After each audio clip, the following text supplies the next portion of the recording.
Il y a les tests que les médecins peuvent faire en consultation. C'est des tests qui vont durer un quart d'heure. Par exemple, on va faire apprendre à la personne une liste de 5 mots. Et puis on va lui demander de le répéter 5 minutes après. Et puis entre-temps, on va lui faire dessiner une horloge. Donc ça va tester la mémoire épisodique. On va faire la part des choses entre ce qui est un trouble du stockage et un trouble de la récupération. C'est-à-dire, est-ce que la personne arrive à apprendre les 5 mots? Est-ce que les 5 mots restent en mémoire?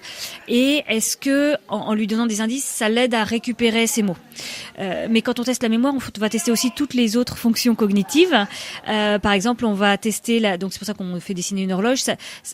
Faire dessiner une horloge, ça permet de savoir si la personne arrive à planifier, c'est-à-dire si elle pense par exemple, en écrivant d'abord 12, 6, 3, 9, du coup, ça va être plus facile de bien placer les chiffres.